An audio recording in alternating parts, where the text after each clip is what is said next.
President Buhari engages APC governors ahead of National Convention.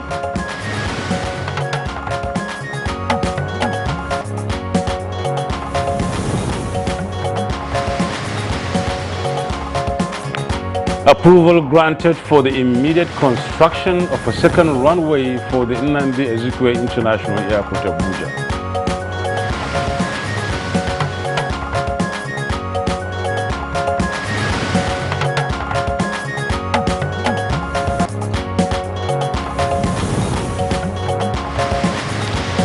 National Assembly to appeal nullification of Section 84, subsection 12 of the Electoral Act 2022.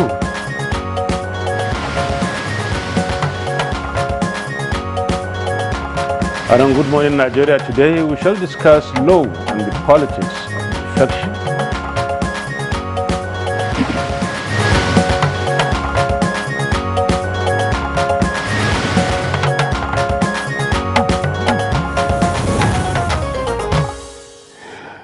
Now, defection in partisan politics is the act of changing membership and allegiance to political parties.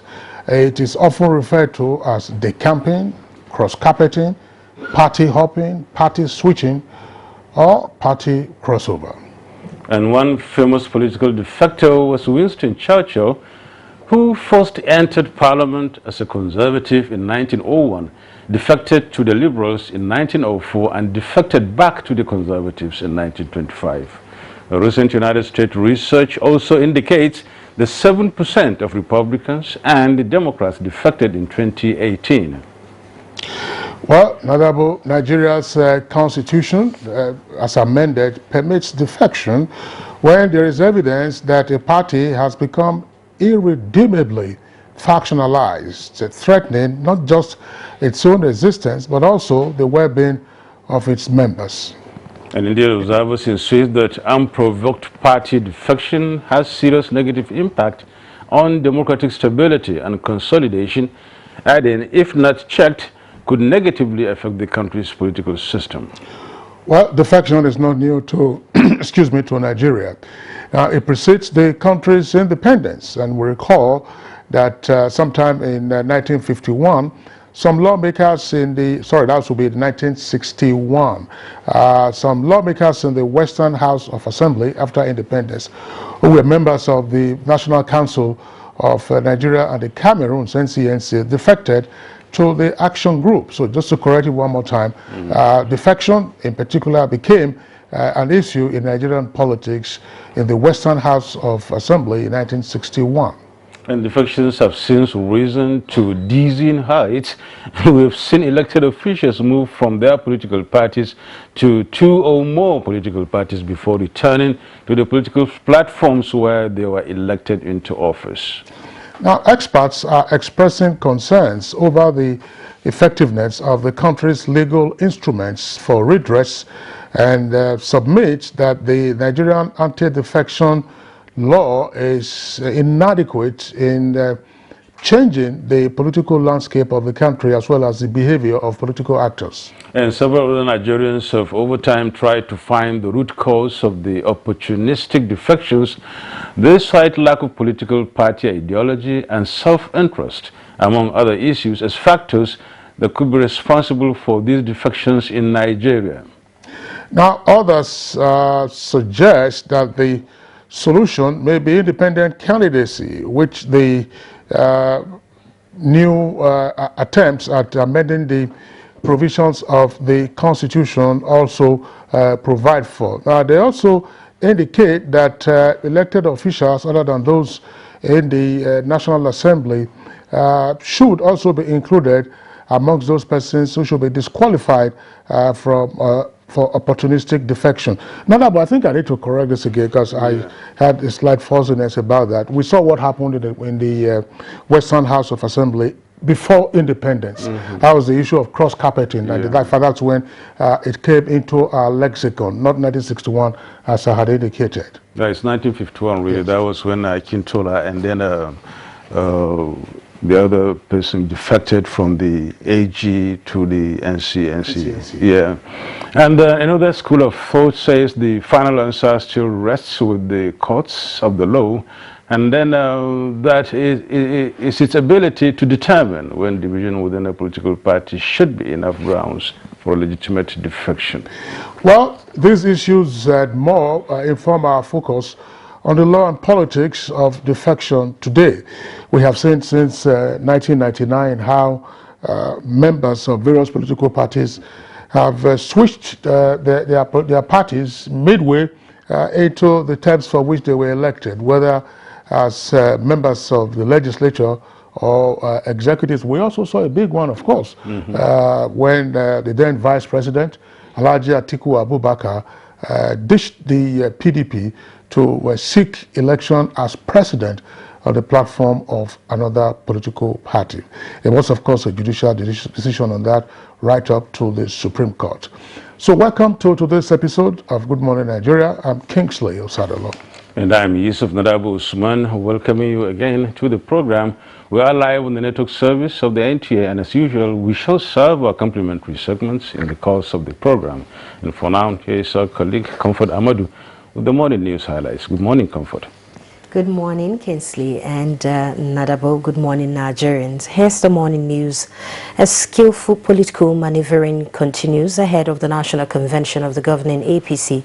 President Muhammadu Buhari this Wednesday held a strategic meeting with the Progressive Governors Forum towards achieving a successful exercise. The governors are unanimous in support of Mr. President. The governors are unanimous in the support of the Caretaker Committee. We thank the Caretaker Committee for what they have been doing. Naturally, there will be hiccups one day, but we have overcome them. And by God's grace, we will have a very, very successful and peaceful National Convention. And President Muhammadu Buhari Wednesday evening hosted to a dinner the national chairmanship aspirants of the governing APC. State House correspondent Adam Musambo reports that the engagement was in furtherance of genuine efforts at ensuring a rancor-free and successful national convention of the party coming up on Saturday. All those aspiring for the national chairmanship position attended the meeting, and the chairman, caretaker, and extraordinary convention planning committee of the APC and Governor of Yobe State, Mai Malabuni, Chief of Staff to the President, Professor Ibrahim Gambari, and Secretary to the Government of the Federation, Boss Mustafa, were also in attendance. And details of the interactive engagement held behind closed doors were not disclosed. It will be recalled that President Buhari had earlier granted audience to members of the Progressive Governors Forum, where issues relating to the APC National Convention were discussed. Now, security arrangements had been reinforced ahead of the All Progressives Party APC convention in Abuja Saturday, and Hamis Surogo was at the Eagle Square venue of the convention to monitor the preparations, where he also had a chat with security personnel who assured of a safe conduct of the program. We all have something at stake, both security and the politicians, whether you belong to APC or not. What affects one affects the other. And that is why you find out that we have come around here to strategize on how our deployment is going to be. An aspirant seeking for elective positions into the APC National Working Committee ahead of the March 26, 2022 National Convention undergoing screening 3 days to the exercise, and some party members jostling for the national chairmanship position have concluded the exercise and shared their experiences with newsmen after the screening, which took place behind closed doors. Every supporter of APC, every member of APC is quite happy with what is going on now. This has shown to us that 26 March is sacrosanct, and we believe that the best and qualitative leadership will come out of 26 March. If we want real leaders to emerge who would have control over the affairs of the party, who would have the respect of followers of the party, the followers and members of the party should be given the opportunity to choose their leaders. Governor Aminu Bello Masari is leading the APC National Convention Subcommittee on Screening. Former Vice President Atiku Abubakar has formally declared his intention to run for president come 2023 on the platform of the People's Democratic Party, PDP. I am happy to announce my candidacy for the President of the Federal Republic of Nigeria under the platform of the People's Democratic Party of Nigeria. The Senate has resolved to appeal ruling of the Federal High Court Umuahia, which nullified Section 84, subsection 12 of the newly amended Electoral Act. And this is sequel to a motion sponsored by 81 senators which explained that a judgment of the court which describes Section 84, subsection 12 of the Electoral Act as inconsistent with some sections of the 1999 Constitution is incorrect. And the legislators were worried that the judgment, is, if left unattended to, could become a big setback to the functions of the National Assembly.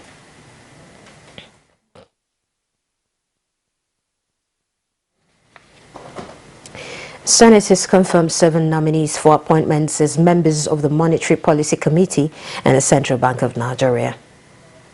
And House of Representatives has resolved to petition the National Judicial Council over the judgment of the Federal High Court Umuahia on the provisions of Section 84, subsection 12 of the Electoral Act 2022.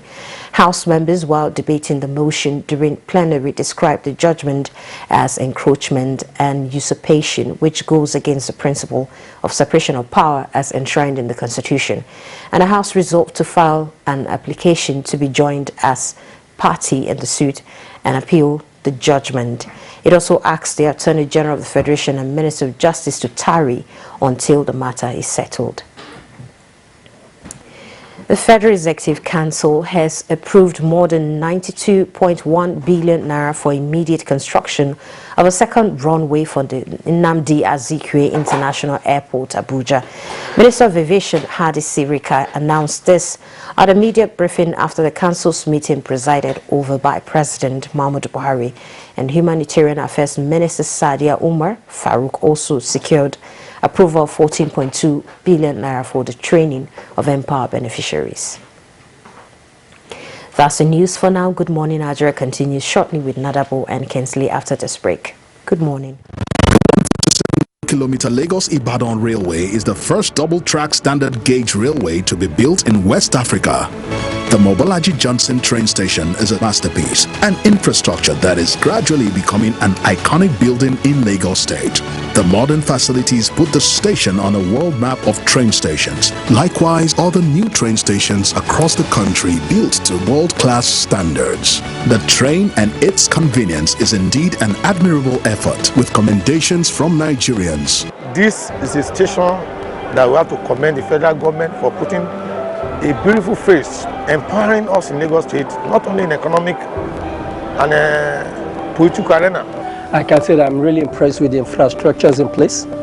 Kudos to the Minister of Transportations, kudos to the federal government. Truly, good things are coming out of Nigeria, and the federal government is deserving of all the applause.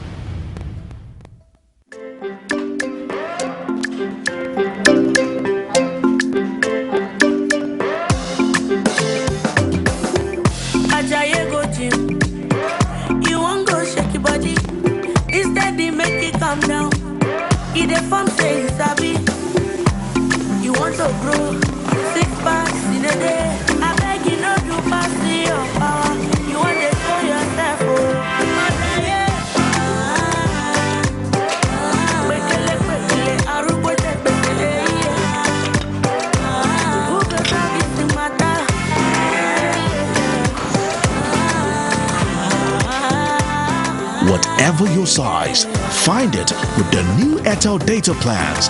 Dial *141# now to get the plan that suits you.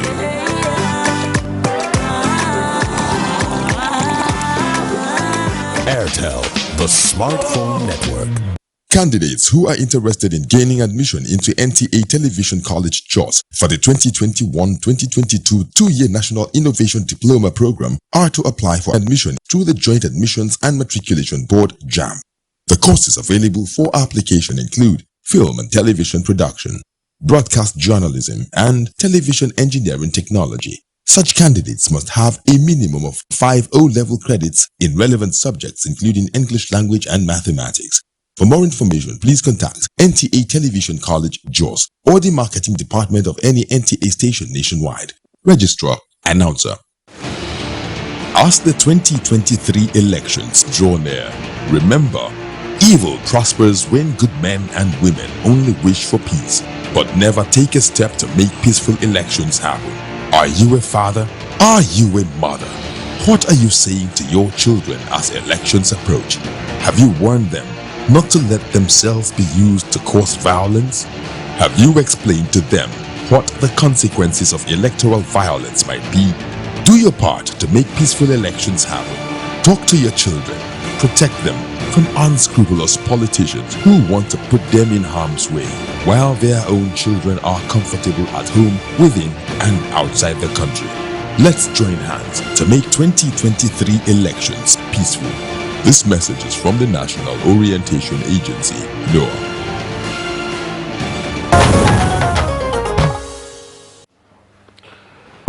Economic experts say there is need for more financial support and market exposure by the government for small and medium-scale enterprises in Nigeria, especially for those with export potentials.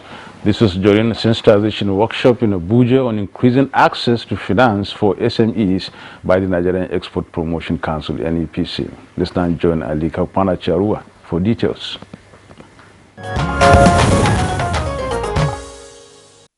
They noted that since small and medium-scale enterprises play a major role in spurring economic development and also contribute to national economy, there is need to give them all the needed support to grow, as their growth will lead to higher gross domestic product per capita.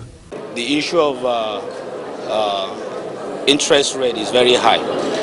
And you discover when you take a loan in Nigeria, doing business as if almost all your labor is going back to the bank.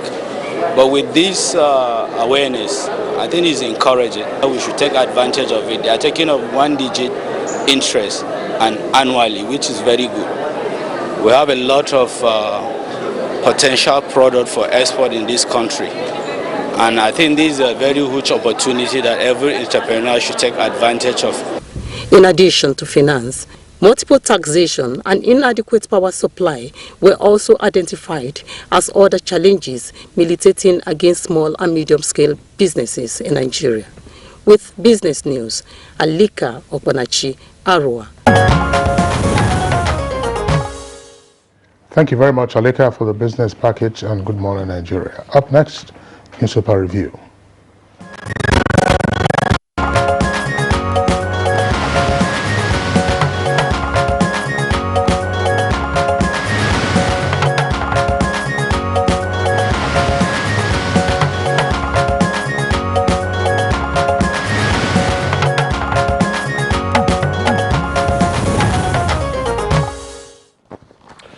Well, Bayo is already in the house. Welcome, Bayo.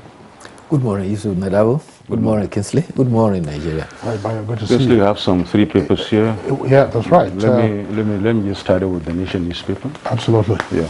Can we have the Nation newspaper, please? Right above the main plate, that is, we have some 3 or 4 stories up there. The Nation newspaper, please. On page 5, we have Uwanyi, Oladipo, 35 others in PDP zoning panel. And still on page 5, we have Federal Executive Council OK's 92 billion naira for Abuja Airport runway. And on page 2, millions gone as fire raises Benue and Lagos market. And on page 29, give us another chance. PDP governors beg Nigerians. Now, moving down, we have on page 3, Atiku promises to manage Nigeria better. And then MTN shuffles escorts across 3 markets. MTN shuffles ESCO's executive council that is across 3 markets. Now, the big story here, as usual, is Buhari. Governors agree on Adamu as consensus chair with 2 riders, that is. And we have Senator Nnamani South, Senator Kyari North, and those as deputy chairman on the unity list. The other rider is no election at convention. And then we have another one still here, other chair aspirants to get refund of nomination fee. So we have 3 riders, not 2, as Ilya said anyway. The photo story is that of President Buhari and the governors here, posing, and then that should be either after the meeting, I believe. Now, moving down, we have on page 5, IMF ready to lend more money, rather more, that is to Nigeria. Lending more to Nigeria. IMF ready to lend more to Nigeria. You get details of that on page 5. And on page 4, National Assembly to appeal judgment voiding Electoral Act Section 84, subsection 2, with the rider, court can't stop lawmaking. At the foot of the page, 2 stories lie there. And so you have one on page 2 which says, hardest settlement raised in southern Kaduna, and another on page 27, Zulum Oke's 50 million naira for research. Kingsley? All right, let's take a look also at the front page of the Leadership newspaper, beginning from the midsection. It says 2023. PDP governors Sean Atiku's declaration meet in Abia. PDP governors Sean Atiku's declaration meet in Abia. That's on page 7. And national chairmanship, that's the kicker for the lead headline. APC governors concede to President Muhammadu Buhari on consensus candidate. And you have a number of riders on that. Let's go further down. You'll see, say that APC governors say we will support president's anointed aspirant. Pressure mounts on other aspirants to step down ahead of convention. Buni meets senators today. Ukraine, NATO chief warns Moscow ahead of emergency meeting.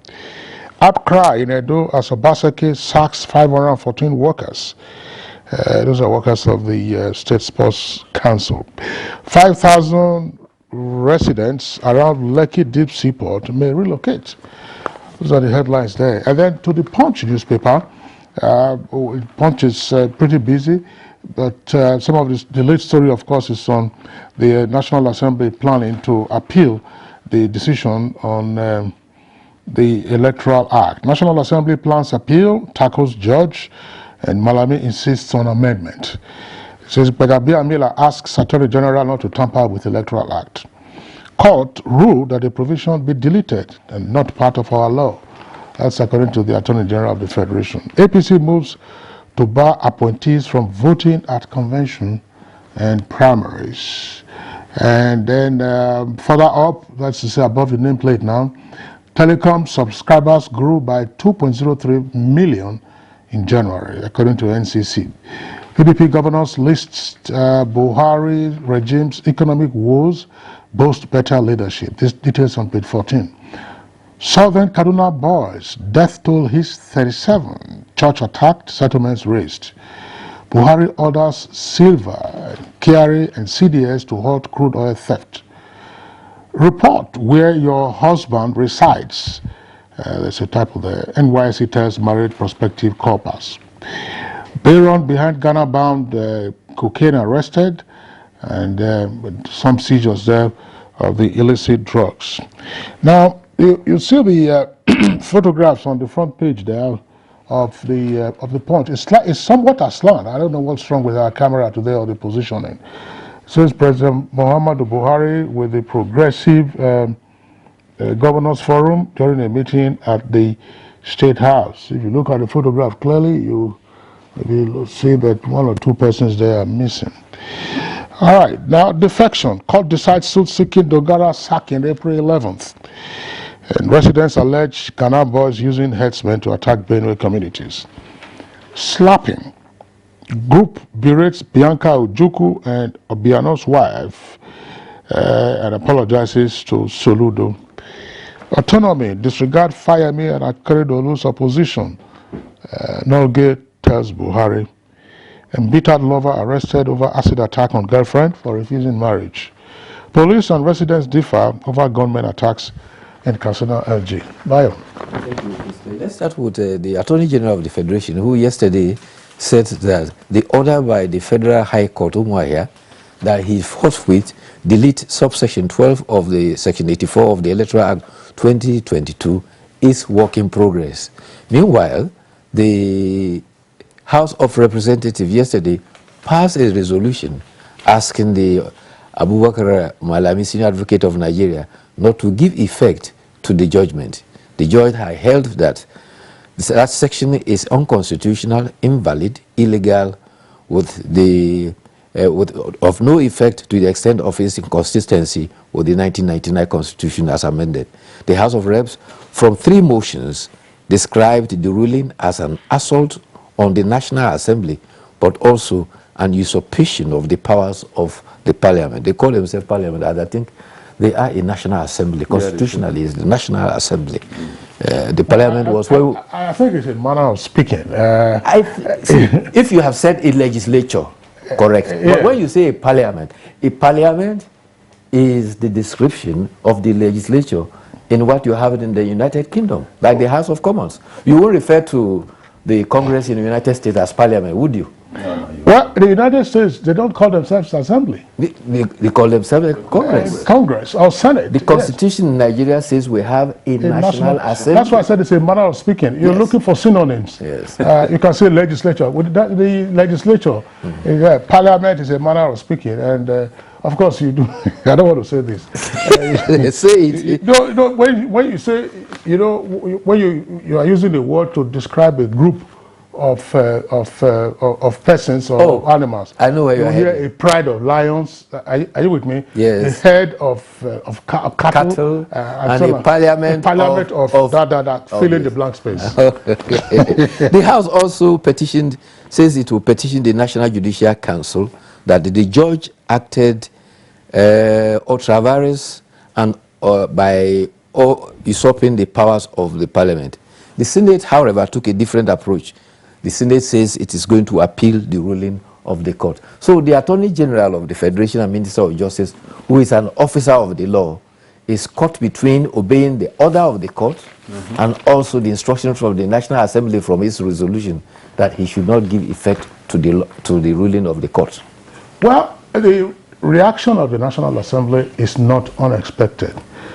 My only concern about the resolution by, say, the House of Representatives is they are resolved to report the judge to the NJC.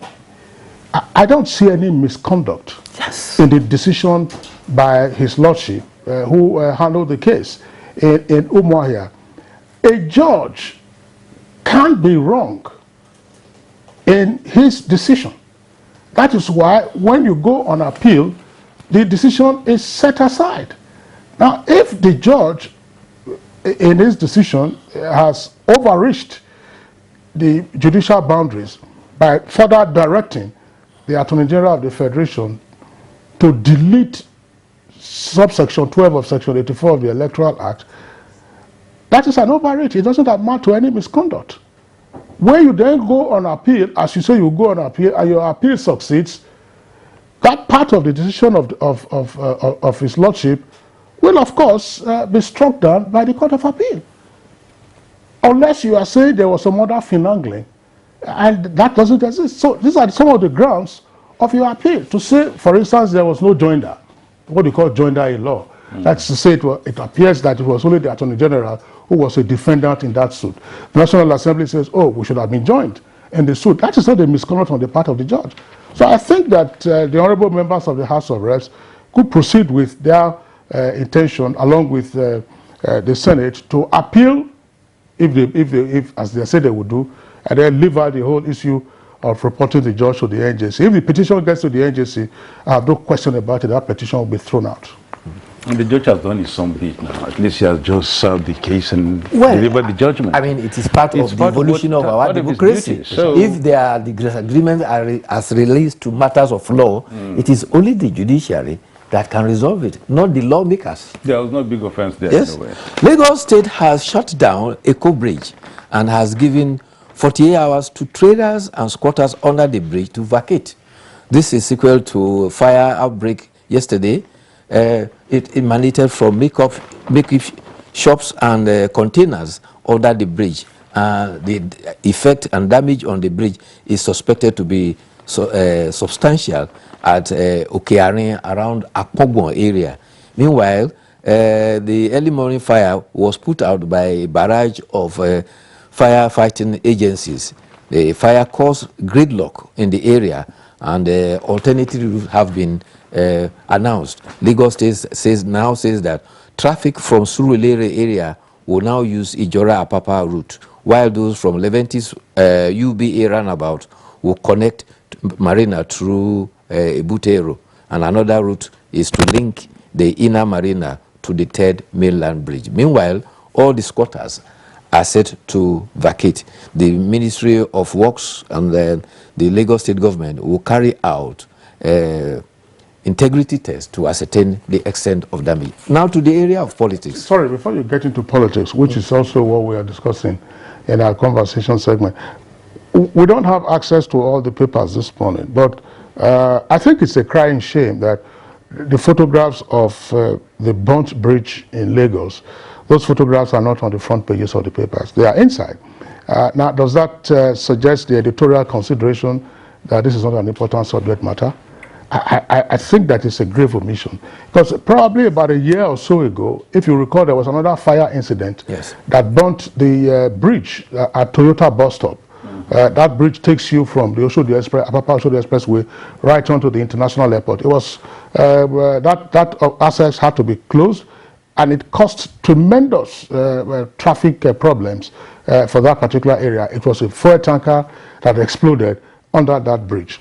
Now, sometime last week, there was another incident at Ijesha, also the Lagos Apapa on the Oshodi Apapa Expressway. A pedestrian bridge was hit by a truck, and that bridge, of course, is now having issues. Some years ago, around the Gomu area, another of the bridges also was affected by a fire incident by those under the bridge. And then yesterday, you've had this incident at Akpogbon. Well, I don't know. There are a lot of issues that are around all of this.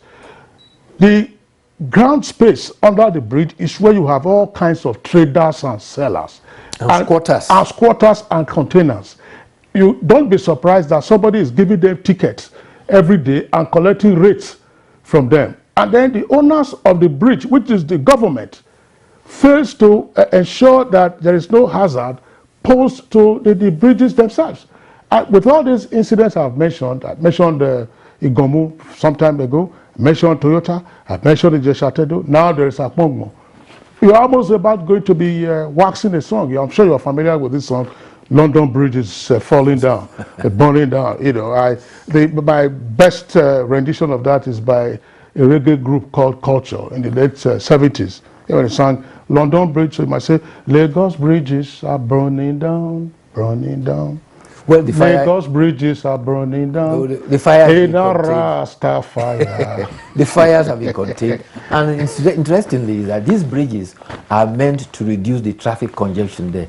And if they are handled very badly by squatters and set them ablaze, we are going to go back to the problems that led to the bridges being built. Anyway, I was going to talk about the political area, whereby governors on the platform of the All Progressive Congress met with President Muhammadu Buhari over issues relating to the National Convention scheduled for Saturday. Vice President Professor Yemi Osinbajo was also there with 16 of the APC governors. The president has said that they should ensure that all persons seeking office into the National Working Committee emerge through consensus. He also charged the APC governors to plan a list of candidates for all positions ahead of the convention. He also gave a directives, and that is to say, he directed that those who purchase forms for expression of interest and have dropped should have their fees paid to them, their refund paid without delay. Which means that is now a refundable fee for collection of nomination forms. Yes, if you eventually did not contest by conceding to a consensus, it means apparently you have withdrawn your candidature. Well, it was originally non-refundable. Once you picked the form, the money entered the voicemail, and that was it. Well, thank you so much, Bayo. But the same yesterday, supporters of former Vice President Atiku Abubakar gathered at the International Conference Center, where he made a declaration of his intent to contest for the presidency in 2023. At the same time, in Umuahia, governors under the PDP met in Umuahia and also discussed about the state of the nation.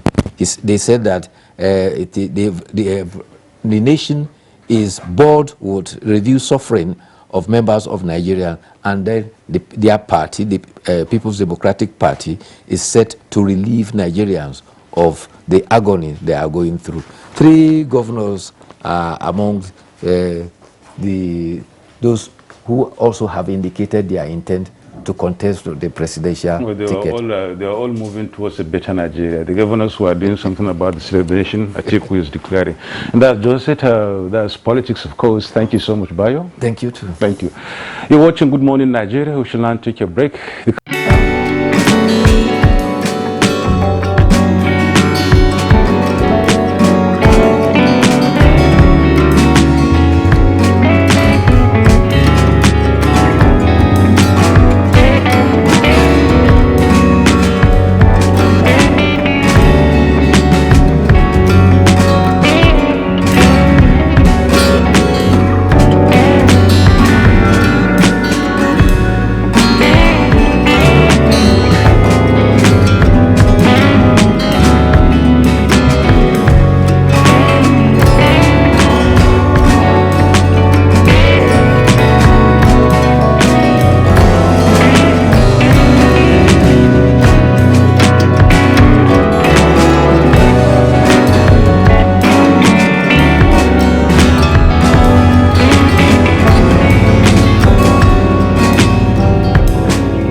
Contemporary times require practical skills to remain competitive and relevant in your organization. Therefore, take advantage of NTA TV College Short Proficiency courses to sharpen your professional skills. Administrative Principles, Processes and Practices. Date 14th March to 8th April 2022. 4 weeks. Modern Trends in Broadcast Media Marketing. Date 14th March to 8th April 2022. 4 weeks. Basic Broadcast Accounting and Auditing. Date 4th April to 15th April 2022. 2 weeks. Audio Engineering Operations and Maintenance. Date 18th April to 29th April 2022. 2 weeks. The course fee for the 4-week course is 180,000 Naira and the course fee for the 2-week course is 150,000 Naira only. Accommodation inclusive. The venue for all courses is the serene and secure environment of NTA TV College near Old Government House, Rayfield, Jos. For more inquiries, please call 0803-314-4383 or 0806-980-9807. NTA TV College, Jos. Training you to be the best you want to be.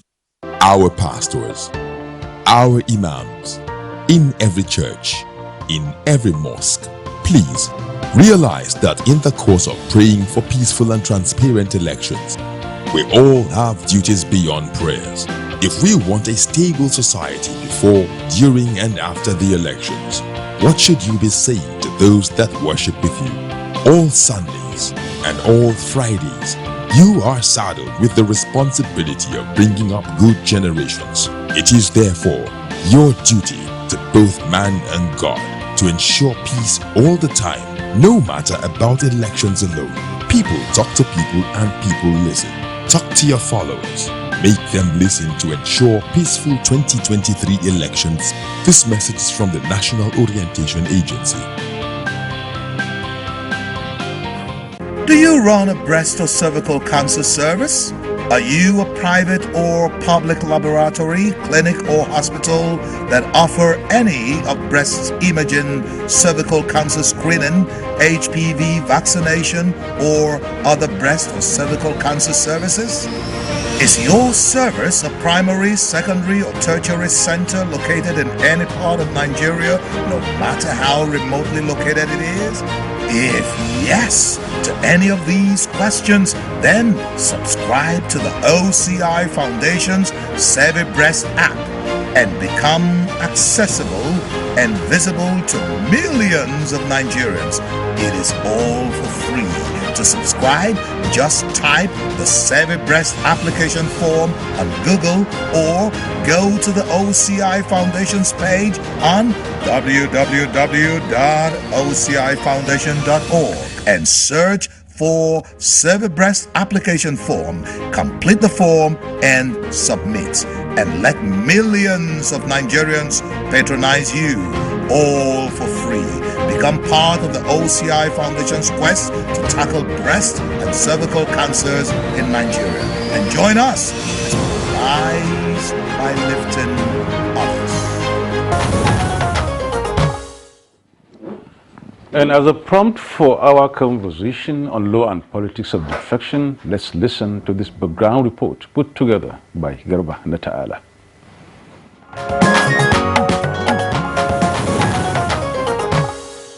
Defection from one party to another has become a norm in Nigeria's politics, and this is what Nigerians are witnessing in recent times, particularly as the 2023 general elections approaches. Analysts believe the constitution, however, tamely spells out the provisions that accept or nulls defection. The constitution stipulates that such occurs only if there is a division in the initial political party or otherwise.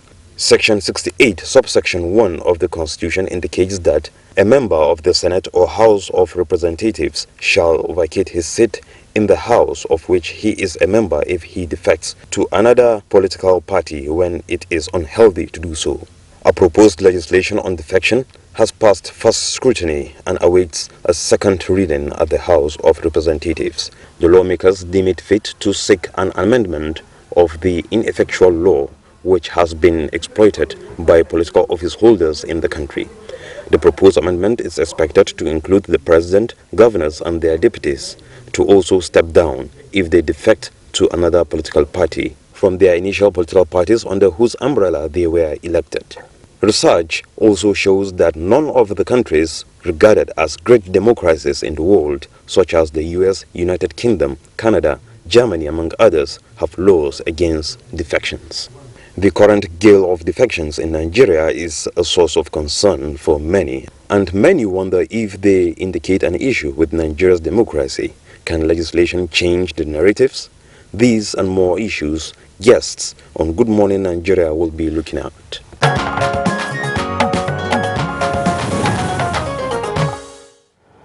Thank you very much, Garba Nata'ala, for that backgrounder. We have guests to discuss this issue in further detail here with us in the Abuja studios. We'd like to welcome Dr. Ernest Ireke of the Department of Political Science at the University of Abuja. Dr. Ireke, delighted to have you back after a while. Thank you very much. Good morning.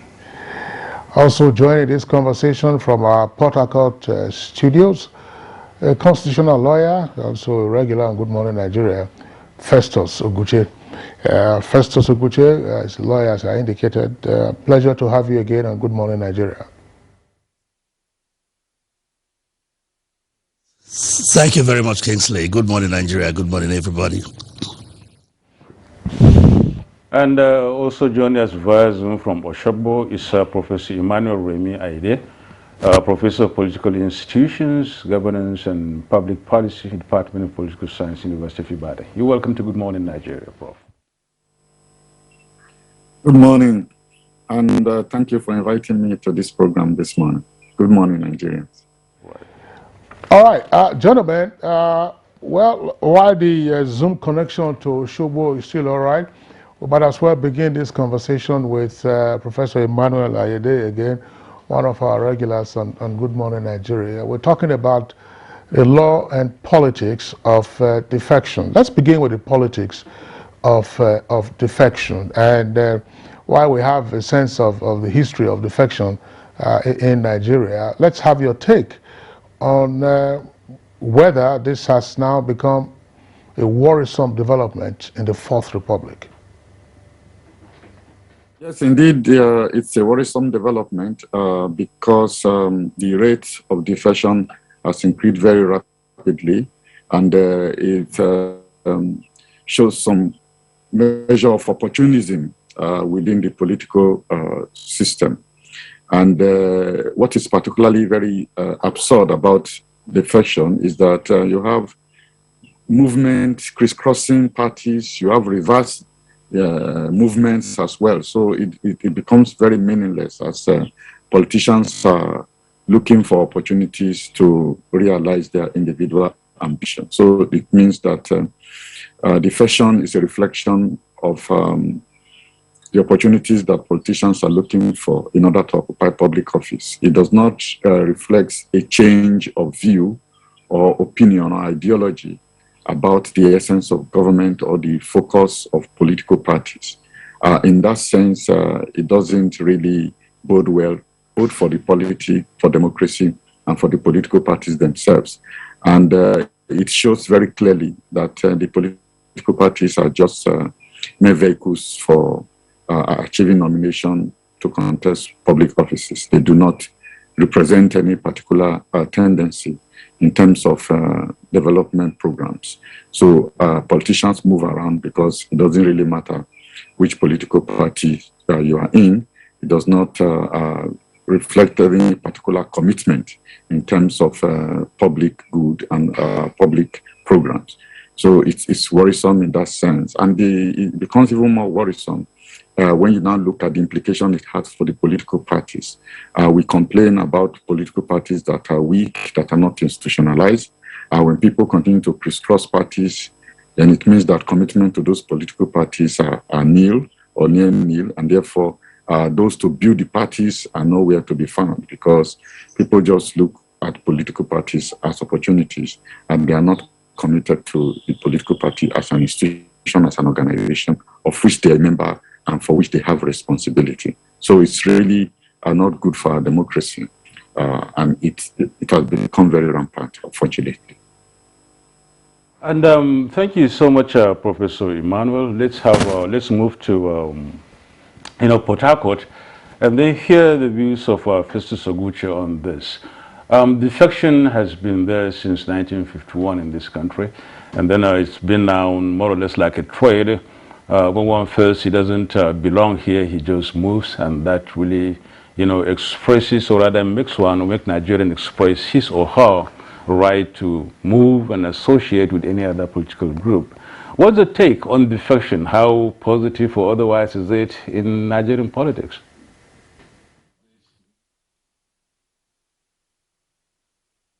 Somebody has fairly described defections as political nomadism. They are nomads. They move from one direction to the other. The reason is not far-fetched. Our political parties are not rooted in philosophy. They don't have preferences or ideologies upon which these members join. Just like the first speaker said, they are essentially meant as vehicles for people to achieve certain parochial ends and grab political power by all means. It does not portend well for democracy anywhere.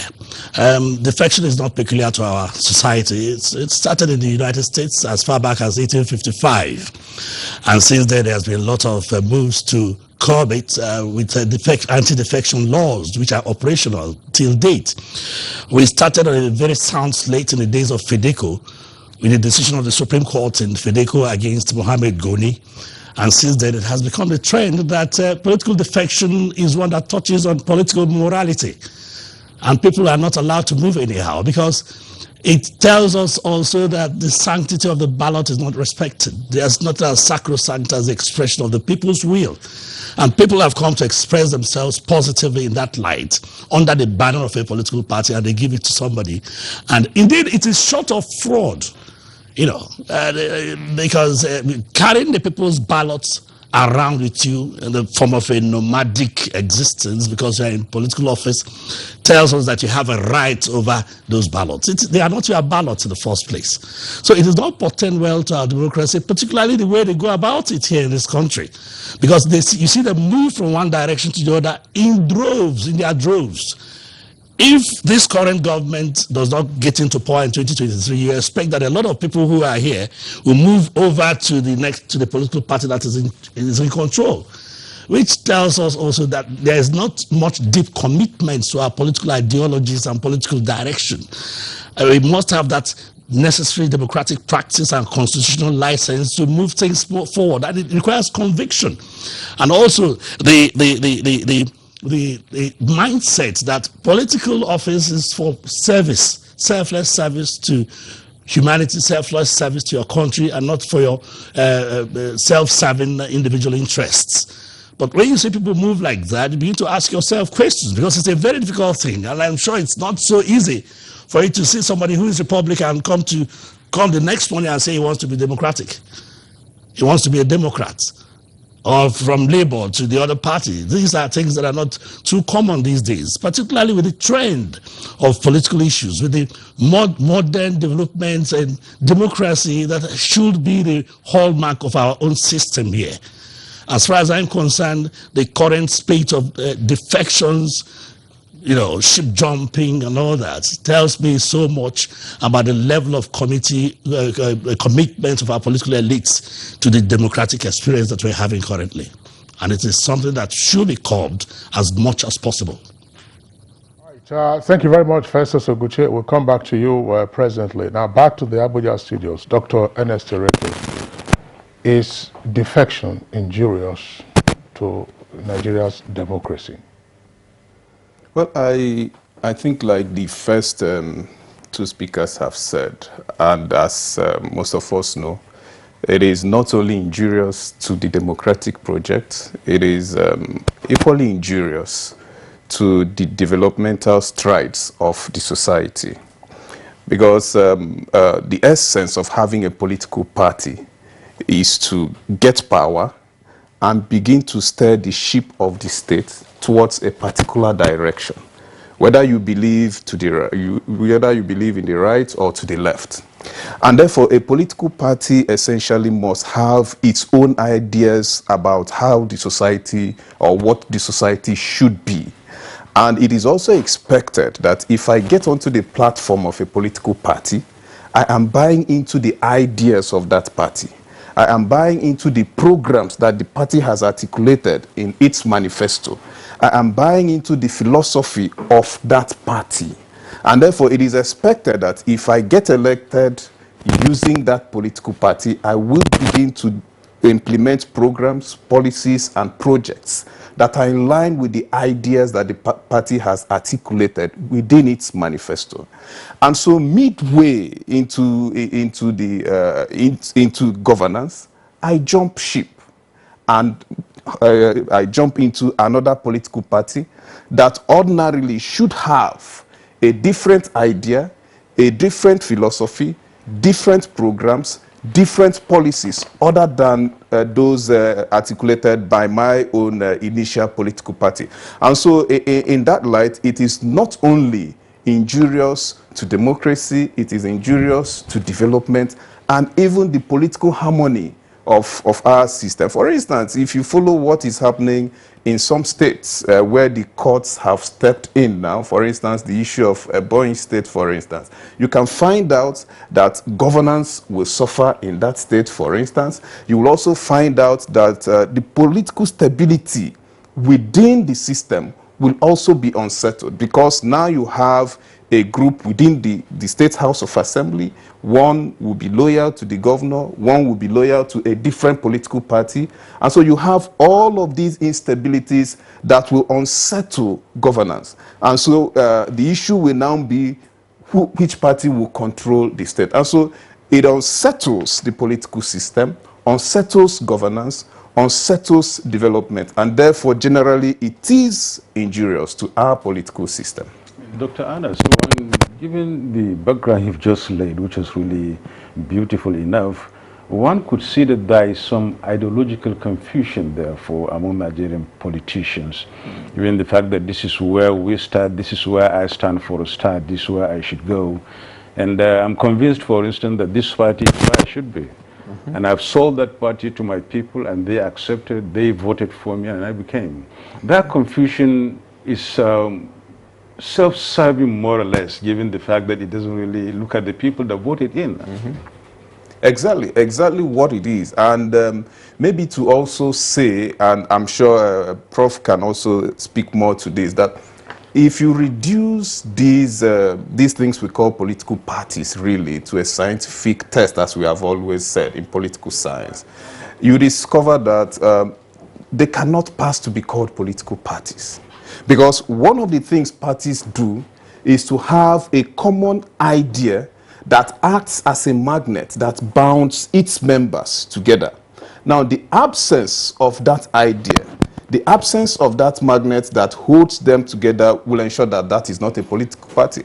And so rather scientifically, what we have can pass as political associations or factions, what we call factions in political science. Factions are things that promote selfish interests or sectional or regional interests. And so if I begin to get into political parties solely for the reason of getting elected into political office just for my selfish ideas, then what we have really is a faction and not a political party, because political parties are supposed to promote national interests, not personal interests, not factional or sectional interests. But what you have are parties. Sometimes in political parties you have some individuals you will refer to as leader of the party. You have others you refer to as godfathers of the party. And so the party does not take decisions. The party cannot move forward if those godfathers have not said the party should move forward, or the leader of the party has decided on who gets what, when, and how. And so because these associations really, these factions really belong to individuals, you cannot have a common idea that will bind the individuals. But then again, it is also important for us to interrogate the factors, that enable these defections. There are things you can refer to as the push and pull factors. There are push factors within the political parties or the political associations themselves that push members of the political party out of the party. There are equally the pull factors in other political parties, that lure these individuals into leaving their own political parties. Okay, Dr. Ernest Oreke, thank you very much for the points that you have raised. Let's bring in again Professor Emmanuel Ayede. Professor Ayede, well, still on the issue of the nature of political parties, we would like you to speak more about this, telling us what political parties should be ordinarily and why have they now become special purpose vehicles serving ultimately their personal interests rather than ultimately the national interest. Yes, thank you very much. Political parties are very important in a democratic system. First, they play a very important role in what we call the aggregation of interest, that is, defining the central ideas that a group of people espouse in terms of what vision they have for the political system. That's very important defining characteristics of political parties. What it then means is that political parties are able to increase political engagement by selling that idea, the views about programs that they want to carry out when they gain power among the members of the political community. And so they are very useful instrument for political education and also for political participation. They also mobilize people to vote, and therefore create consciousness of the important role that citizens play in the democratic process. These are very important roles for political parties. So, of course, the central role of a political party is to gain power and then to run government. But beyond that, it's supposed to create some kind of direction for the government. And that's why it is usually expected that political parties are made up of people who share common views, who believe in a certain program that they think government should carry out in order to improve the life of members of society. But when you have a situation where political parties are just mere vehicles, then you are unable to achieve that. And then they are also unable to be established firmly to play the roles that they are supposed to play within society. In fact, political parties are very critical in terms of even resolving conflicts that you find within society, because they enable people to organize themselves and participate in the democratic process. They facilitate what we call the peaceful transition of power from one government to the other. So when you have a situation where political parties are not institutionalized, they are not firmly established, then you have a big challenge in your hand, because what it means is that political parties are unable to, bring society together and organize them for political contestation in a peaceful manner.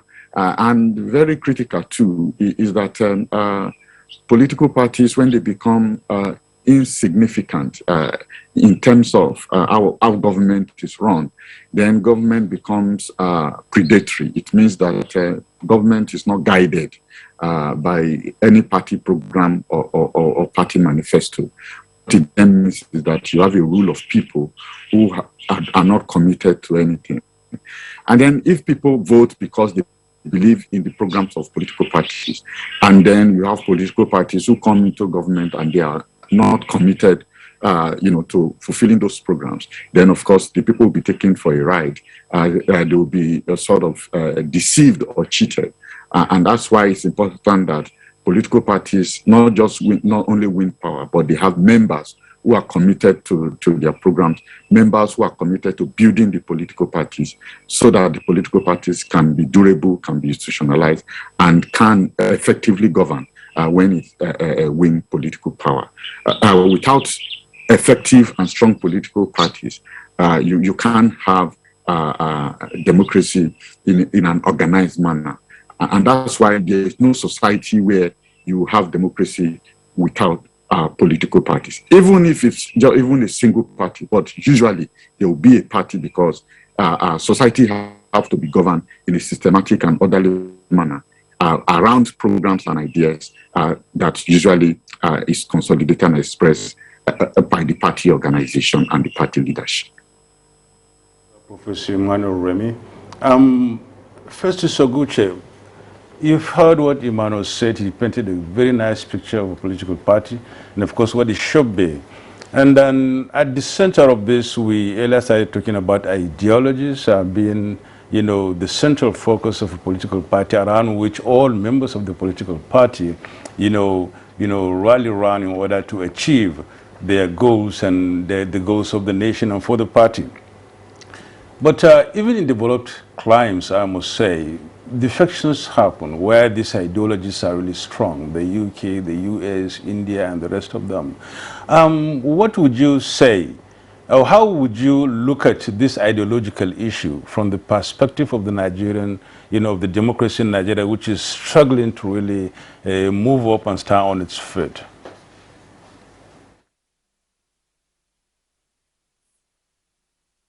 I appreciate the manner you described it, that it's really yet to take its roots or to stand strong.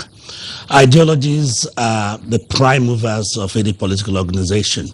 Society is founded on ideologies, and upon those ideologies it functions, and it functions around its dialectics and dynamics. When these ideologies are lost on the direction of society, then of course the future and aspirations of the people that constitute it are doomed. The fact of the matter is that we had a rush democratic system from 1999. All we wanted was for the military to go away. And some of these things we are not taking very, very good care of. Look at the constitution we have, for instance. And we felt that maybe by now certain things ought to have been put in place to ensure that we have a very paramount democratic experience that will stand the test of time. But here we are still talking about defection. You rightly pointed out that, yes, these things happen even in advanced democracies, but they are being curtailed. Anti-defection laws prevail in most of these societies, from UK to England and all that. In the UK, as a matter of fact, if you defect, a defection calls for the conduct of by-elections. The primary importance of every electoral process is the expression of the will of the people, and you cannot shortchange it. Like I said earlier, the elected person does not have the right to move around or bandy his mandate from one political party to the other. As a matter of fact, the Supreme Court described defections as fraudulent and malevolent. That's in the case of Fedeco against Mohammed Goni. Read that law report. They said it is fraudulent and malevolent. So it's part of the fact that certain aspects of it are excluded from the Constitution does not mean that they are not applicable. All levels, every strata of elected positions are responsible to the people and the people from which they derive the authority to govern. And when any attempt is made to shortchange them, then of course it goes down to the basis of legitimacy, the basis of representation, the basis of democracy itself. Democratic principles are very straightforward. And as a matter of fact, if you want to place any premium on the elective principle, it must be on the people, because it is the definition of sovereignty. Like I said, it has to do with popular legitimacy. And when you now begin to treat the mandate of the people like something you can bandy about, or maybe something you can, throw up in a bazaar, then of course you're not responsible in that position. To the very best of my knowledge, ideologies must be the driving force of every political organization. The former speaker said that very, very well, the professor. You cannot move anything around politically, democratically, socially, without ideology. And those is not just having fecundity of political parties, multiplying them because there's a judgment of the court that says, well, you can form a political party. No, they must be rooted in ideology. During the elections and campaigns in most advanced democracies in the United States, if you see a Republican knocking at your door, coming to canvass for your votes, you very well know that he's asking you to support him, to support his ideologies, which you already know, his manifesto. And you can envision those things that the government will do when they get into office in terms of foreign policy, in terms of economic policy. But you cannot begin to do things haphazardly and arbitrary on the platform of maybe a political party that is lost completely in ideology and expect good results. And that's why we are having these type of fails and failures in our democratic experience. Thanks a lot, learned friend, for the points that you have raised. Back to the studios, we've not delved really into some of the legal constitutional perspectives. Well, I hope we have the time to do that. But I really appreciate the broad strokes that, gentlemen, you have painted, and also the specificity. But there's a point that Festus Oguche raised while responding to my colleague Nadabo's question, and I would like us to pursue that further. Namely, our principal concern is with defection of elected officials. And Mr. Oguche says, look, this is similar to shortchanging the voters. Some would say it's a fraud on the voters. Others would say, look, you are purloining the votes. That's to say, you are taking their votes without their consent and vesting those votes on another entity. What is your thought on this? I mean, I agree with Dr. Oguche largely and completely on this issue, that the people sometimes or most times will have faith in a particular political party, not just because of the candidate, but just because of the political party Reason being that the party has, as Prof said, has articulated and aggregated the interests, the aspirations, the desires and wants of the people, and developed programs and policies around those interests and desires and aspirations of the people. And therefore, the people buy into those policies, those programs, and those ideas of the political party. That is why they vote for such political parties. And therefore, if individuals elected on the platform of these parties begin to cross carpet, as we have seen over the years in Nigeria, it means that they are undermining the legitimacy conferred on them by the people who believed in the political parties' ideas, policies, and programs. And so ultimately what it means is that individuals within the Nigerian political space are elevating themselves over and above the people who really matter in democracy, because we say that sovereignty belongs to the people, and the people will willingly confer this sovereignty upon political parties and of course individuals. And so by the time you begin to trade, or by the time you begin to cross carpet with this legitimacy conferred on you by the people, it means that we are ultimately undermining the people. It means that we are not taking, the electorates and citizens seriously, who said that we prefer the policies and ideas of Party A over the policies and ideas of Party B. And so in all of this, it is really an attempt to undermine the place of the people within a democracy. I understand that in Kenya, they refer to it as prostitution, to define, to show that fidelity that comes with your belief and commitment to this marriage between the people and the political party has been bastardized, and therefore they refer to it as prostitution. So it has legal, moral, and political implications defined that. I like that.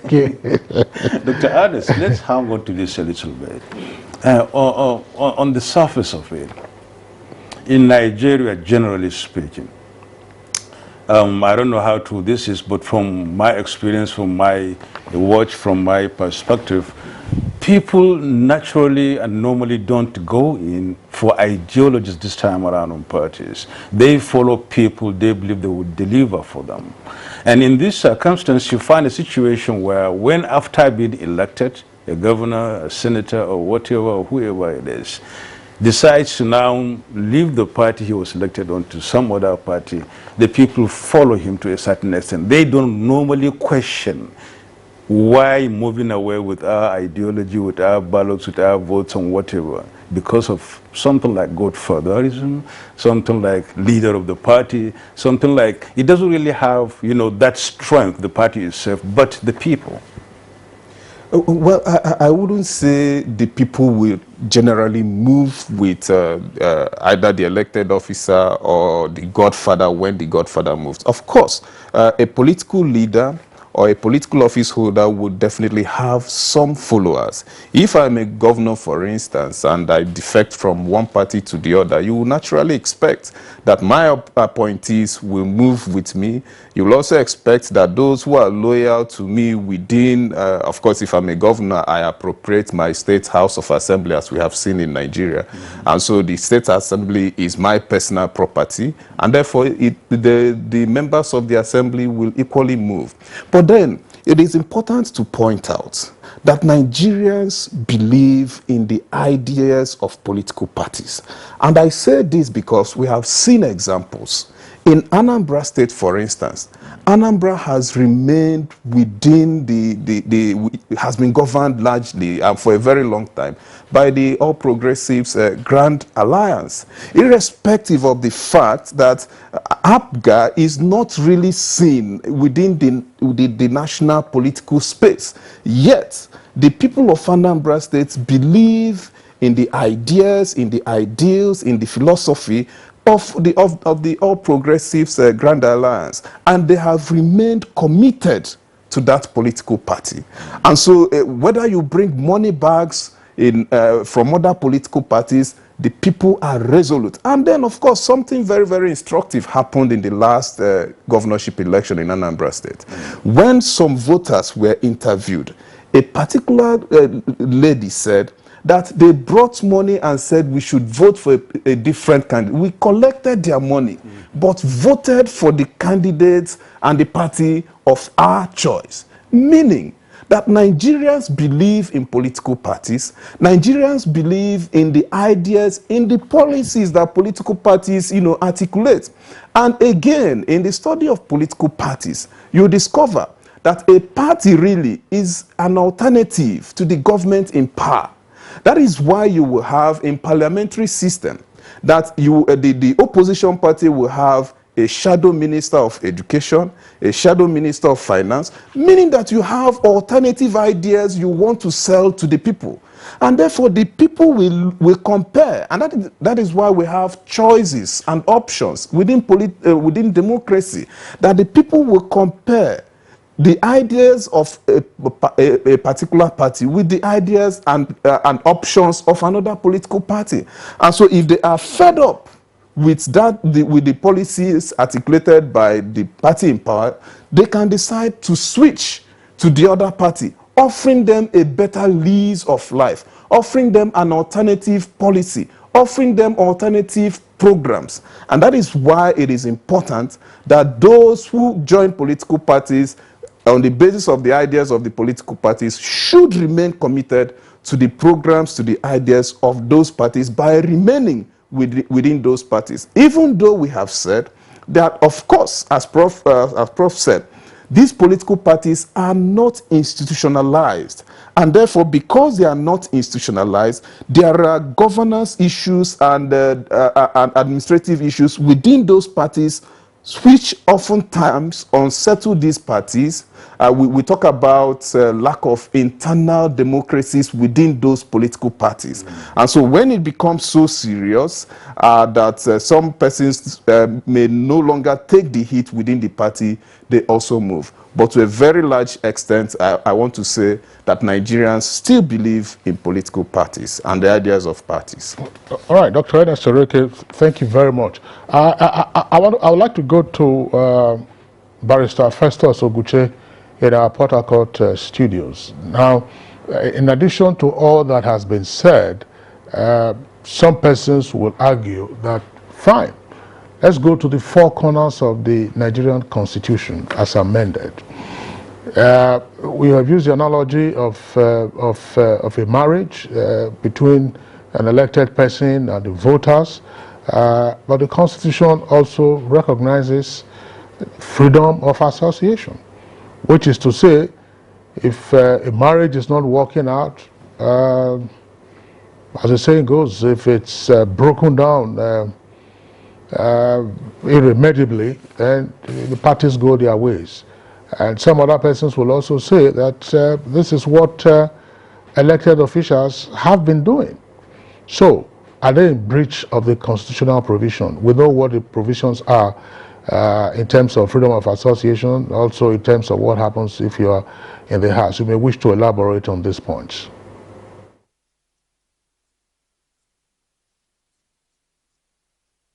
The marriage that prevails at this moment is the marriage between the people and the person elected.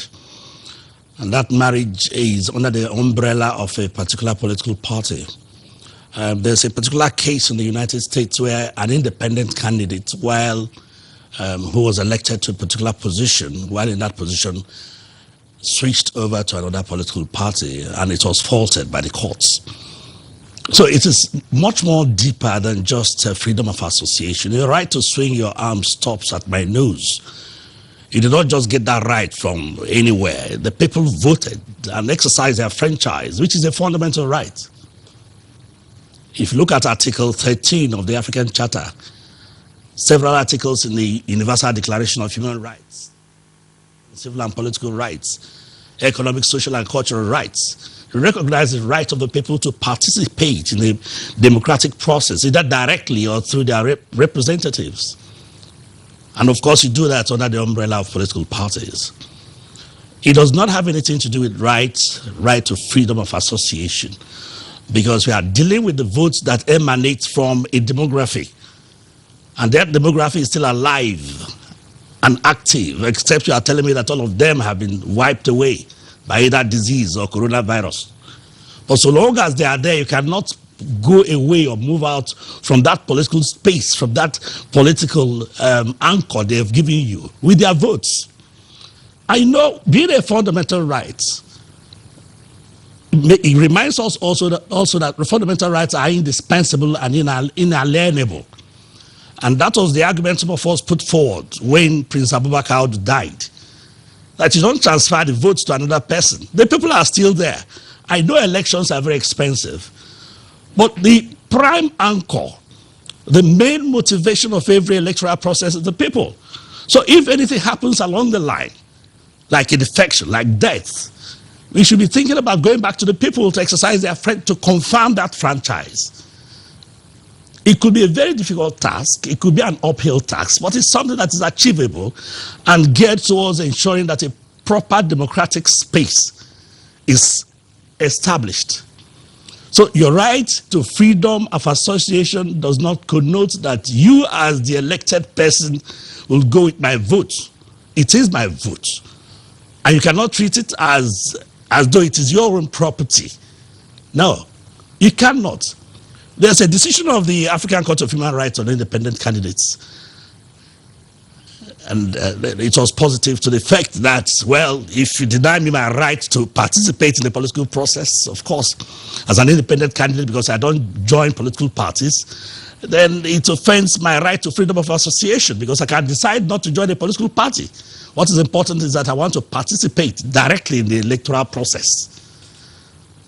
That decision was overturned. Well, the ECOWAS courts here in Nigeria overturned that decision to the fact that, well, you must join a political party. That's the very foundation of party participation, political participation. But then if you must do it, you come under the banner of a political party. And if you have come under the banner of a political party and the people vote, by the way, you don't see names of candidates on ballot papers.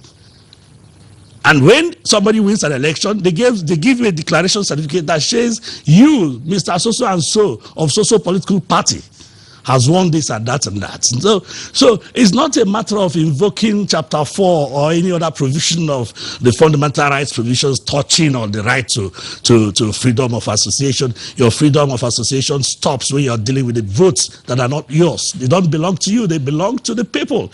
And if you must defect, you must seek their consent and authority. And if you don't have that consent and authority and you defect, you lose that position. It does not matter whether it is there, provided in the Constitution or not. That is the tradition of democracy. Okay, thank you so much, Festus Oguche. But still, before we let go, you per se, let me just add this and then find out from you exactly. You earlier alluded to the fact that in some developed climes, there are laws that sort of deter people from defecting, that really affects them whenever they do, and those laws have been followed. But here in Nigeria, the 1999 Constitution, especially some sections like 68 and all line, that talk about defection and how to deal with them. How do you look at these laws in the Nigerian Constitution? How adequate or inadequate have they been, or what should be done in order to see to it that the spate of defections in Nigeria are reduced to the most minimum?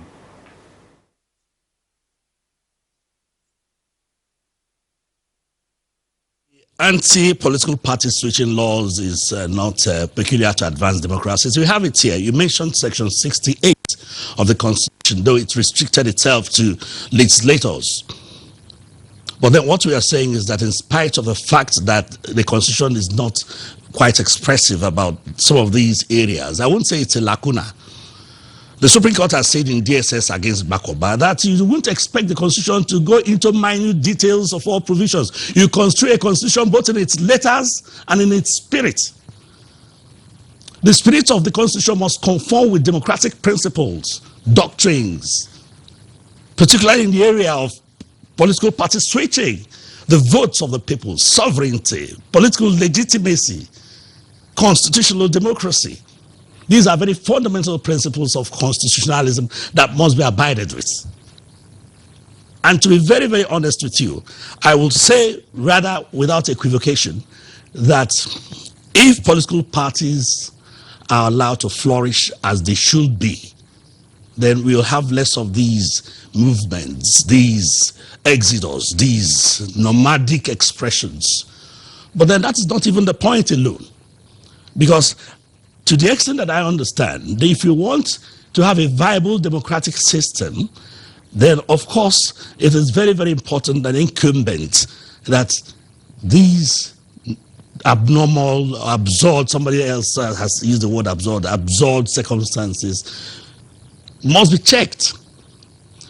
Political party participation requires that the votes of the people be given paramountcy. It is on the sanctity of those votes, the sacrosanctity of those votes, that democracy flourishes and operates. It defines its movement, it defines its dynamics. And if we elongate it further, then of course we are saying that the power belongs to the people, which the Constitution clearly alludes to in Chapter 2. That it is from within this power, within this sovereignty, that offices are allocated, people are placed in such offices, and the government function.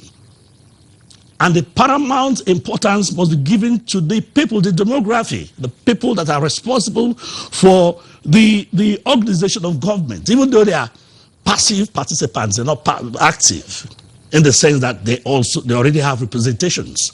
We must always have recourse to the people.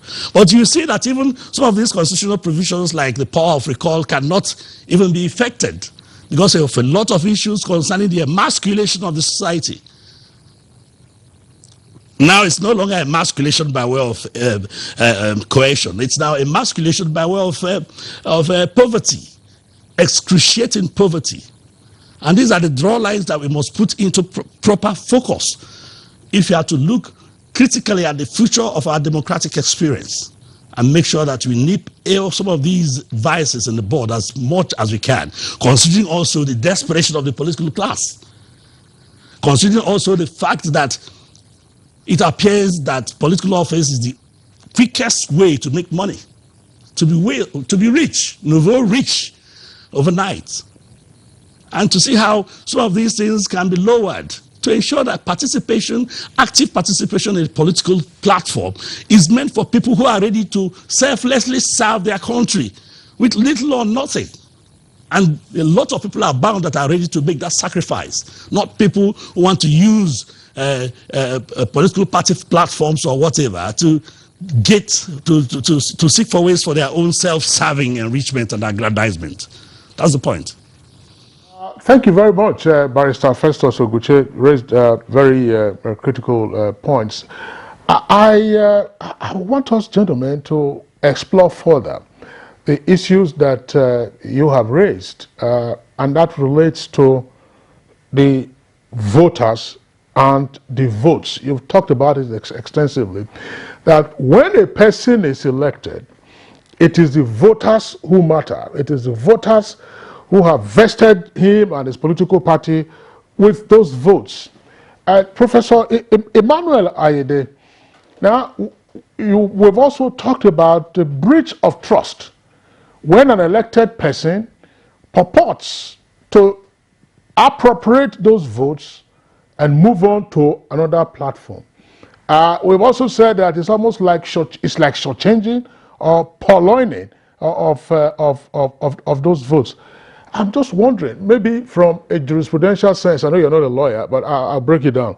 A jurisprudential sense that sometimes when we look at votes in an election, we see them as mere numbers. Votes are actually human beings. So when you say that you, Professor Ayede, you defeated Ayede rather, Professor Ayede, you defeated King Sosadolo by 300 votes. 300 votes means 300 human beings, where it is one person, one vote. So that a vote can jurisprudentially be said to be a juristic person. And therefore, that breach of trust is even aggravated when an elected person purports to defect and then take along those persons unwillingly. What is your thought on this? Let me use the word mandate to talk about the vote, because when people vote and then the vote is collated and it leads to the winning of an election, what we mean is that the people have given that political party the mandate to represent them in government. Because what we actually practice is representative democracy. So you have the mandate of the people. The question then is, what kind of mandate do you have? Now, if you have an overwhelming vote or support, we can say you have a very clean mandate, a full mandate to represent the people. Now, the question usually is it a tacit mandate in which you are supposed to go back to the people to inquire from them what exactly they think you should do in specific circumstances? Or do you, as a representative of the people, now take the position of the people and doing whatever you think is right for the people? These are perspectives to the idea of mandate. But if you look at the Nigerian Constitution, it makes provision for recall, which means the kind of mandate that the politicians have in Nigeria is such that they don't have a tacit mandate. They actually have to go back to the people, to be sure that whatever they are doing as representative corresponds to the expectations and desires of the people. But when you move from one political party to the other, you create some kind of breach of trust. Now, the question that one will ask, for instance, before these defections, do they go back to their constituencies to say, we want to move from this political party to another political party, and get the consent of the people to do so? That has not been evident in any of the defections that we have. Now, when you also look at within the political parties themselves, you find that defection is very problematic. Look at the case of Edo State. After Governor Obaseki moved from APC and used the PDP as the vehicle for winning the election, he had serious problem integrating into the PDP, which means that there's a messing up of what the party really stands for. In other words, they came through the party to win power, but in terms of what the party organization is and what it stands for, it's not really typically what Obaseki and his group, are used to. So they have serious problem trying to integrate. So this trust is not just breach in terms of relationship between the citizens and the party and those who have won and the government. It also creates some kind of problem within the party itself, because the handing over of the machinery of the party to Obaseki for the purpose of that election was also problematic. So we have this dual confusion in terms of carrying the decision or the mandate of the people. First, you have the problem with the people. You have not gone back to consult with them in terms of moving from one political party to the other. Then the party itself represents a particular viewpoint, perspective on how governance should be run. And then you bring another person from a different party to rise to power on the platform of the party. And then the person does not fit quite easily into the organization and then the views and manifesto of the political party. So what they have done is to mess up that trust between the electorate and those who have been elected, and then create confusion within the political party. So it's double jeopardy for democracy when we talk about defection. And then when you also look at the way the debate now currently has been couched, where they talk in terms of, does the vote belong to the political party or the vote belongs to the individual candidate? That's the decision that we're waiting, for the Supreme Court to eventually clarify, because we have created that problem by the way the politicians have moved from one political party to the other. So whichever way we view it, my feeling is really that the mandate that is given to politicians or to political party does not sever their need to go back to the constituent, to the citizen, in order to constantly get a feeling of what their views are on specific issues. And defection is a major breach of trust in that regard. And if we want to build, allow political parties to also be institutionalized and for them to consolidate, we also see that defection is not good for political parties because it now creates internal problems. This is simply because those who move from one party to the other and want to use a particular party as a platform usually manipulate the political parties. They just talk with the godfathers or what we call the gatekeepers within the political party. And once they get their consent, they just move on, creating ill feelings among members who think that their positions have actually be either given out or sold out to strangers. So whichever we look at it, it's not healthy for democracy at all. And I think that the Supreme Court will make it very clear very soon when they look at finalize some of these cases on what mandate really means in the context of democracy in Nigeria. Well, many thanks, Professor Emmanuel Remy. We thank you so much. Gentlemen, it's so submissive.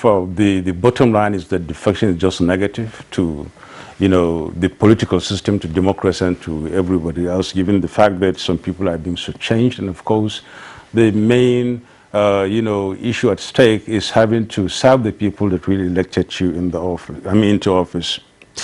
We will look at the way out and what should be done, really. What should the law do, or what the lawyers do, or what the National Assembly should do, and what really exactly would be the way out of this in order to bring this very negative practice to the barest minimum. We'll take a break. When we come back, we'll continue with that. The center is purposely established in order to provide these services that are examinations, medical examinations, and investigations that were not provided for in Kano as well as the entire Northwest region. It's equipped with modern technological equipment in terms of radiological services. We have MRI 1.5 Tesla. We have digital X-ray as well as 4D ultrasound equipment. The importance of the center cannot be overemphasized. Just within 1 year, the center attended to thousands and numerous patients as well as medical examinations. NKDC is established in order also to provide these healthcare facilities as a discounted price. This message is from the Federal Ministry of Information and Culture.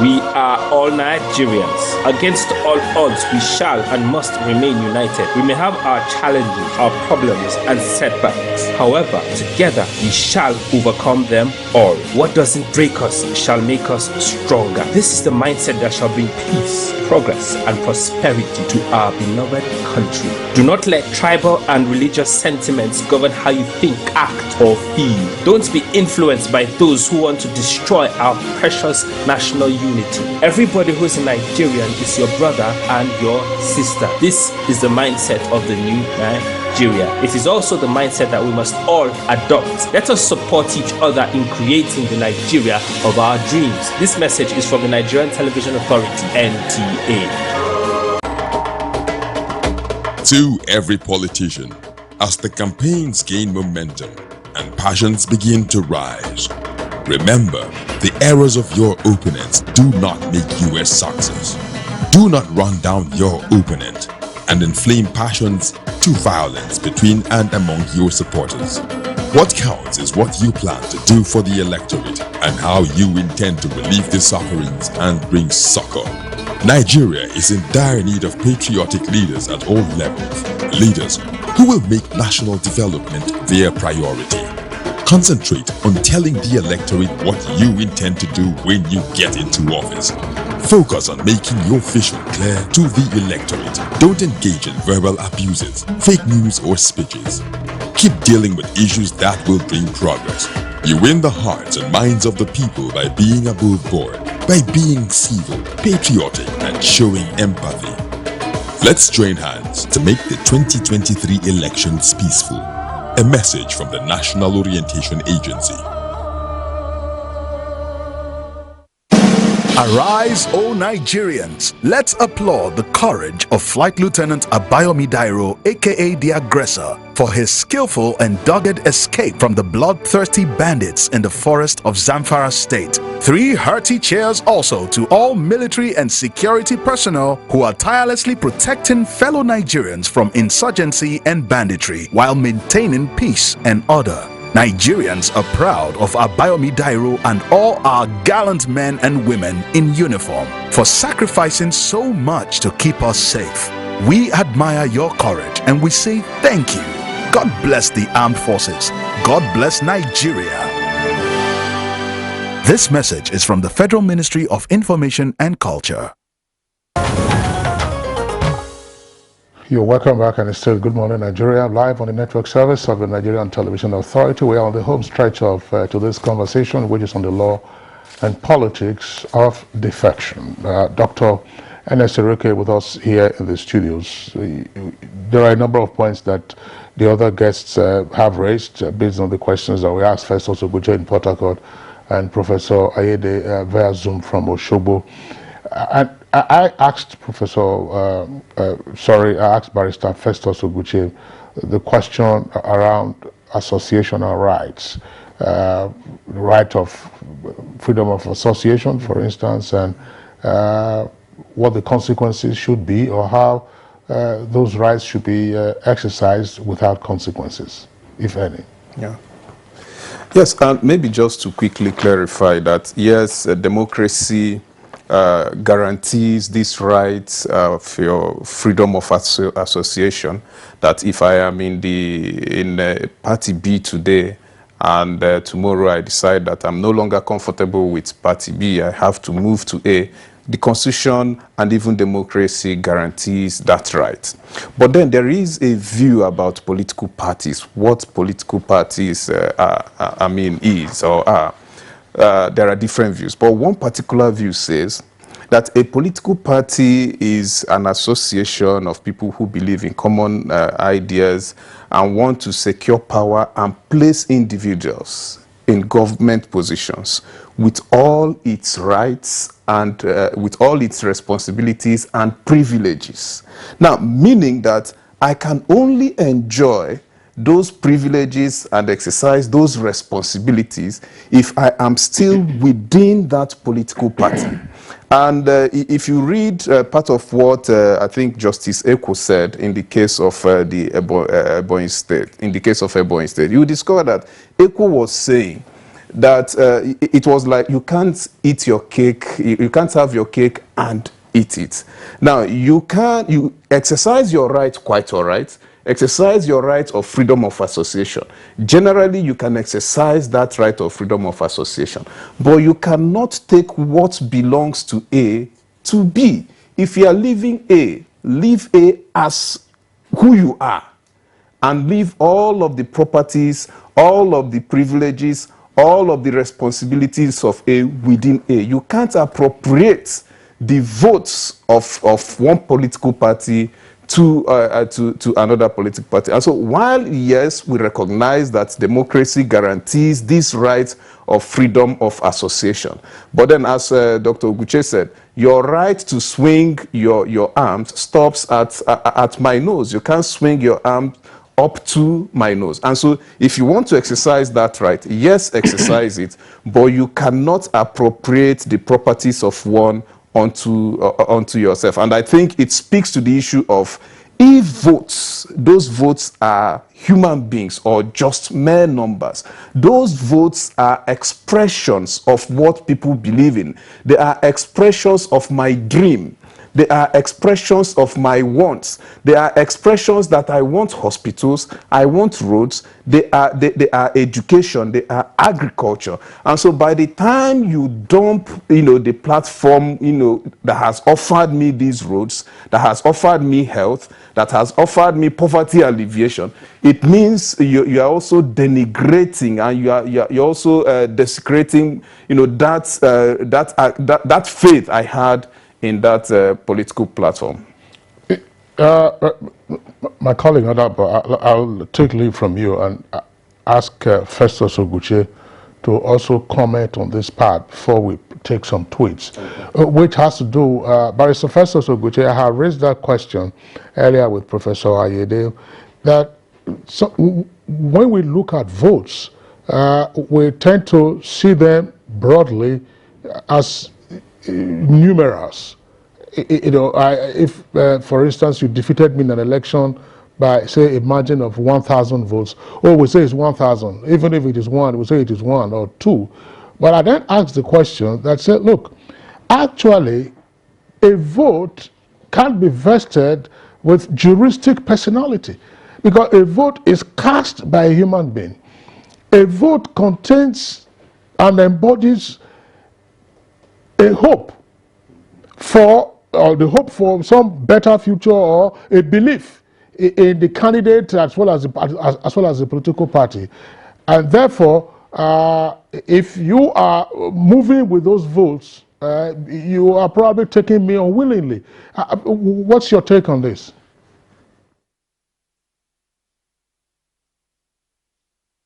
Thank you, Kingsley.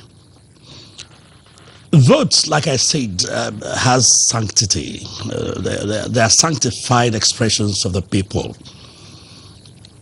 And in spite of the fact that our electoral law forbids the electorates to go to court to challenge a particular electoral process, which I think is rather awkward, but it can be explained away on the basis that if you allow the electorates to go to court, then of course you have a floodgate of litigations all over the place. But then there's a new law now that forbids the electorate from challenging the qualifications for candidates, which I think is also very absurd. If you are talking about votes, you are talking about the expression of human beings, and it is not too far away from having a juristic personality. That personality resides in the population, the demography, and the sovereignty of the people. Votes are inalienable, being fundamental rights, which means you cannot transfer it from one person to the other. You cannot alienate them, because they are attached to the person, the human person, who is conferred with a personality that is recognizable in law. To that extent, Kingsley, you are very correct. And we pray that our jurisprudence will advance to that level where some of these things will be properly and duly recognized. Oh, well, thank you so much, Festus Oguche, and of course, Kingsley, you can see the bottom line is the people. Absolutely. Yeah, the people really are just at the center of it. And indeed, we have some tweets here from Nigerians which have really come in. Maybe we can go through them and then hear the views as we continue. Let me start with Fascinasi Samuel Charles here. He says, "Good morning, Nigerians. There should be a law in our constitution to this effect. Defecting from one political party to another after winning elections from the party is totally wrong and unacceptable. It heats up the polity."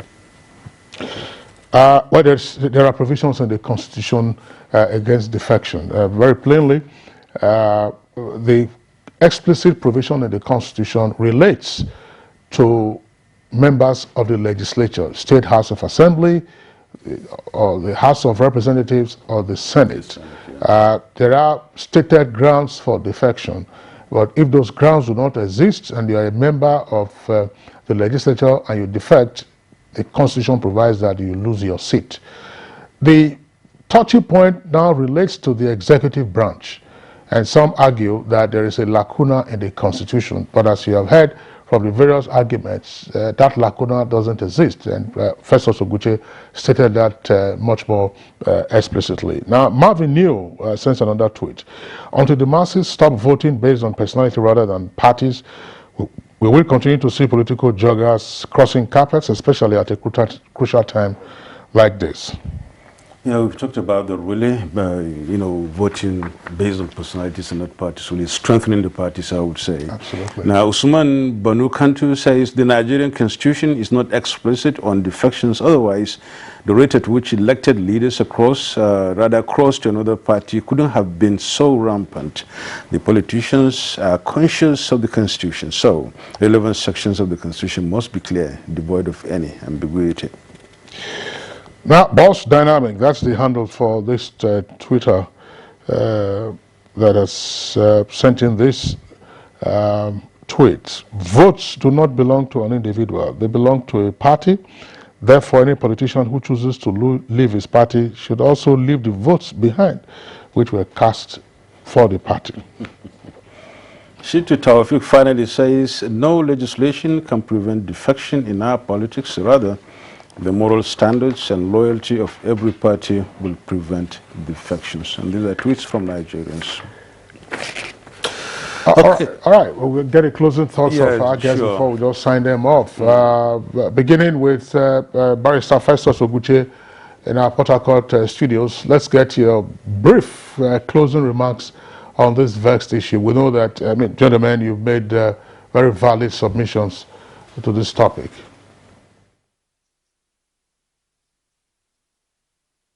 Yes, thank you. Thank you very much, Kingsley. What is important is that votes cannot be treated like chattels, and we are not in the era of slavery, where one's voice can be muffled, the voice of the people can be muffled. And we also expect a bit of serious judicial activism in areas concerning our electoral values. I would say with every sense of equanimity that our pre- and post-election adjudication process has not been quite impressive. And we expect that in the area of defections, the Supreme Court to come up with very deft and savvy decision on the matter. Okay, Professor Remy, can we have a closing thought on this issue as regards, what the people should do per se, since they are the ones that have been shortchanged?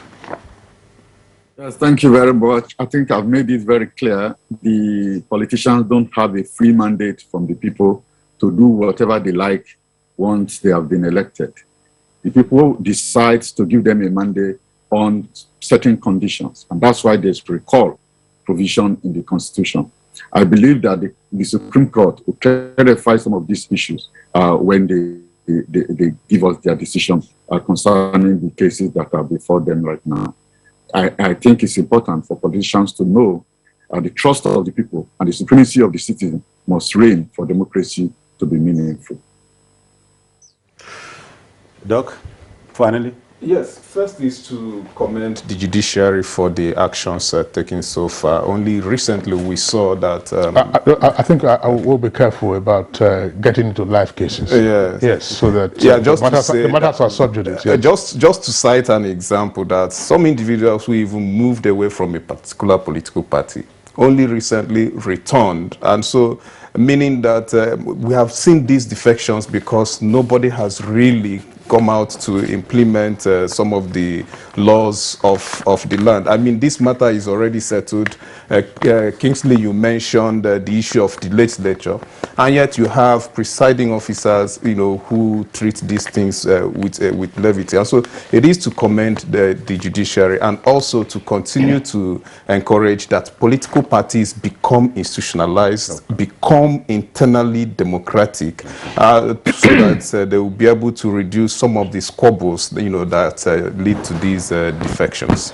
All right, Dr. Ernest Oreke, deep thanks. Festus Oguche, we appreciate you. Professor Emmanuel Remy Ayede, we also give you special thanks for your insights into our conversation this morning. The best wishes. Let's move on now to our sports desk, or foreign, whichever comes first, as we say in law. Ukraine's President Zelensky called for global protest to demand an end to the Russian invasion. The call came ahead of an emergency NATO summit in Brussels, which US President Joe Biden will be attending. He is expected to disclose further sanctions against Russia. The US says it has determined that Russian forces have committed war crimes in Ukraine.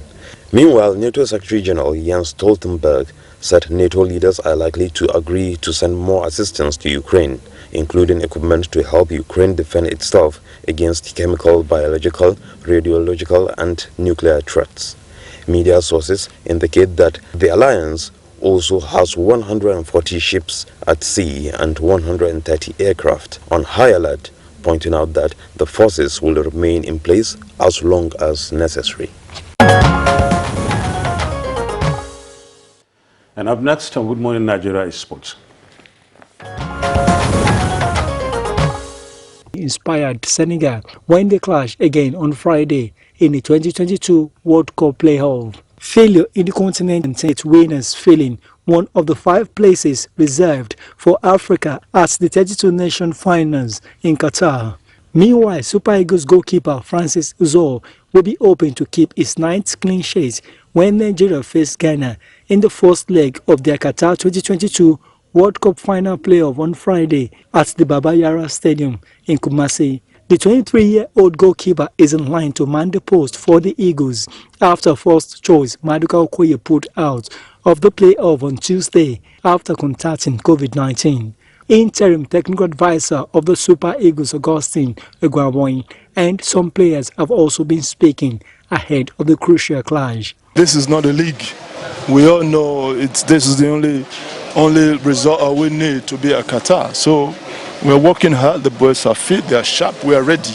We know the importance of the game is just going to the pitch and win because we want to be in the World Cup.